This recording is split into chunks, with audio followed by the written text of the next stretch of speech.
Coucou les intuitifs! Donc, un autre tirage d'oracle, cette fois-ci pour le collectif. Ça m'est vraiment venu comme ça ce matin, en fait. Je m'étais dit que j'allais me tirer, moi-même aux cartes, mais voilà, donc c'est venu me dire que non, c'était pour le collectif. Donc, c'est un tirage, je crois un petit peu plus complexe que la dernière fois. Ben, complexe dans le fond, qu'il y a plus de cartes que le précédent. Donc, la première carte à avoir sorti, c'est la carte de la lumière. Ce que ça me dit, c'est que les énergies en ce moment sont très lumineuses, ou du moins, ça va le devenir. Donc, si en ce moment vous êtes dans une période trouble, que vous êtes dans une période que vous broyez un petit peu du noir ou que c'est difficile, soyez patient, il va y avoir la lumière qui arrive sous peu. On a la faux. Donc, la faux, sans le personnage de la faux, en fait, juste pour vous imaginer un petit peu vraiment la carte de la faux, la carte de la faux ne veut pas nécessairement dire une mort physique. On pense souvent que ah, le symbole de la mort, oh my God! Mais non, ça veut aussi dire que des fois, c'est une mort spirituelle, une mort émotionnelle, une mort dans des relations parfois, une mort avec une partie de soi également. Donc, ici, combiné avec le serpent qui est un symbole de mutation. Surtout, on parle justement de la mutation, la mue du serpent, donc qui change de peau. Donc, en plus avec le changement de saison, le printemps qui arrive. Donc, c'est vraiment, on parle ici de transformation. Donc, transmutation au niveau des énergies, transmutation. Il y a quelque chose à l'intérieur de vous qui est en train de se transformer pour mieux que vous soyez enraciné. Donc, pour que vous ayez vos racines encore plus solides, donc c'est vraiment un changement qui est positif, euh, vous êtes soutenu. Encore une fois, l'arbre est aussi l'arbre familial, donc l'arbre de vie. Donc, vous êtes soutenu.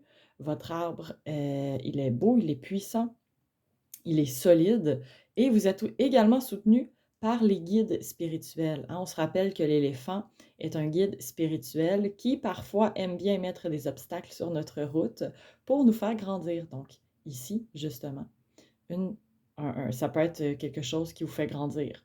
Donc un changement, une transformation qui fait en sorte que vous voyez la vie différemment.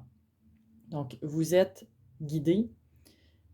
Et je trouve intéressant que la carte de la Lune soit sortie quasiment, tu sais, dans le fond, sous la faux, mais en même temps, j'ai tendance à la mettre en lien avec les deux cartes, donc le serpent et la faux.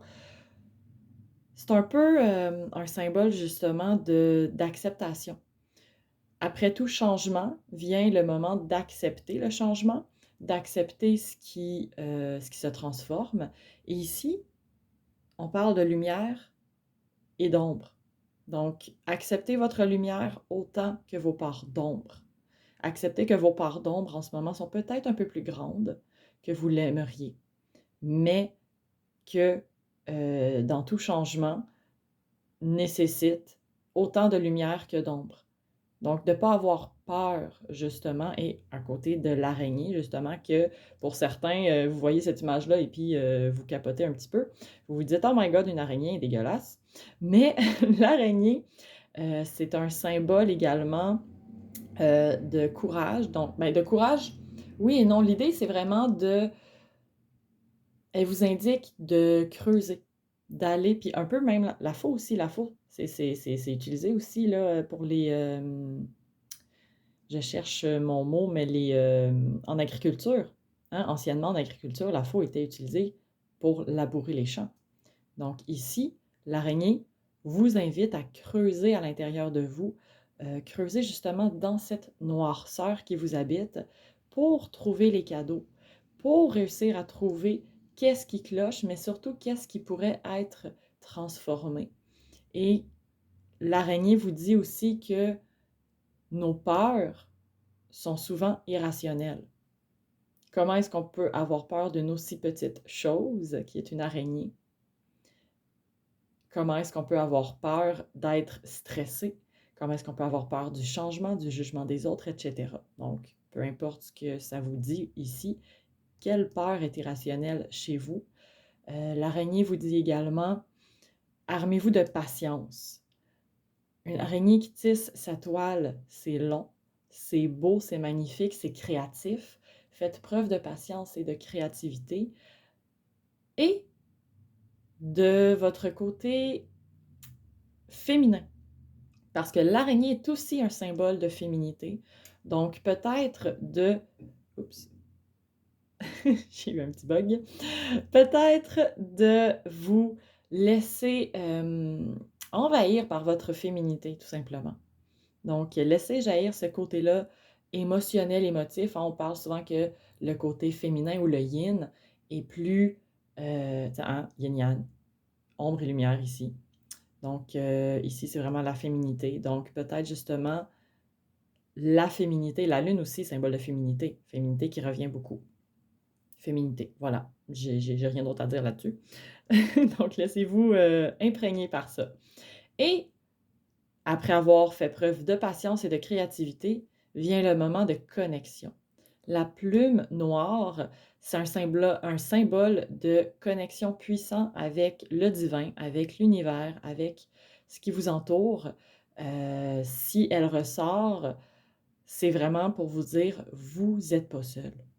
Vous êtes guidé, soyez patient, le beau s'en vient. Donc voilà, c'était les messages du jour. J'espère que vous allez avoir apprécié. Encore une fois, si jamais vous avez envie d'avoir un tirage particulier sur une question ou une problématique, faites-moi signe. Bye bye.